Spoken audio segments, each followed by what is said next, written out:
India is a land of snake charmers told Britishers, but India was charming land with snakes. Wait, don't get confused, let me explain.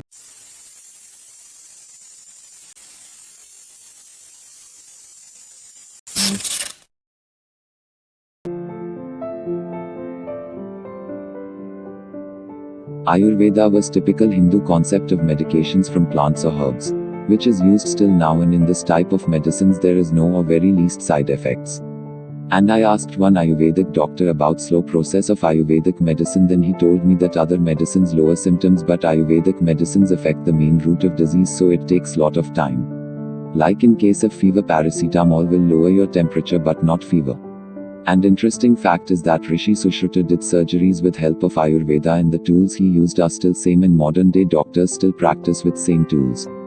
But still they call Indians and Hindus as backward and superstitious community. And actually fault is Indians themselves. They don't give credit to Hinduism and they think that Hinduism and science is dead opposite. For example, yoga. Yoga is pure Hindu concept and it was and still practiced by sages of Hinduism. But when people got to know benefits of yoga, they also started doing yoga and spreading awareness of yoga. See, nothing wrong in doing or spreading something good, but problem is when you say it's not connected with Hinduism. You started practicing it within 3 or 5 years, then how can you make it your own? It's not of your ancestors. It was and it is of Hindu culture. From Lord Shiva to Hindus of today's generation practice yoga. So how can you separate it just because you felt is as good? And some are saying that no need to say Om while doing yoga. See, let me give you an example. Meditation and medication is almost similar. So while giving injection, doctor mixes water and medicine. But it doesn't mean you can take injection of only water and leave medicine and wait for recovery. No, it won't help. When you meditate you should say Om. Because vibrations created from Om, like pronouncing a U, M, have effect on your nervous system, mind and soul. Try saying Om while meditating.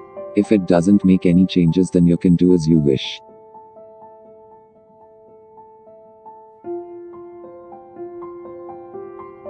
Takshashila was the oldest university which was referred in Ramayana.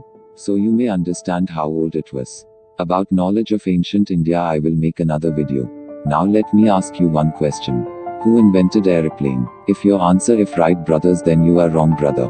Because Wright brother flew in 1903, but Shivkar Bapuji Tilpade have constructed and flown an aircraft in 1895. Now let's see what illiterate, uneducated, poor, snake charmers have done. Because you will be seeing about ancient Indian architecture. If you thought I will talk about Taj Mahal and Qutub Minar, then you are absolutely wrong. Because to understand higher things one should have higher intelligence.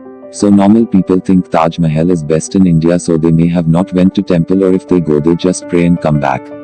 When you go to temple, please observe things. Why it was made. What may be the reason. Virupaksha temple. Before telling about this, let me explain your pinhole camera. Pinhole camera is the simplest kind of camera. It does not have a lens. It just makes use of a tiny opening to focus all light rays within the smallest possible area to obtain an image as clearly as possible. The simple image formed using a pinhole camera is always inverted. So in this image you see top shadow of Gopuram inverted.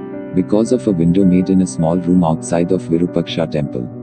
This structure or complex was built in 7th century. So it's not a joke. Because we don't had any invaders to teach us science, and not even NCERT textbooks.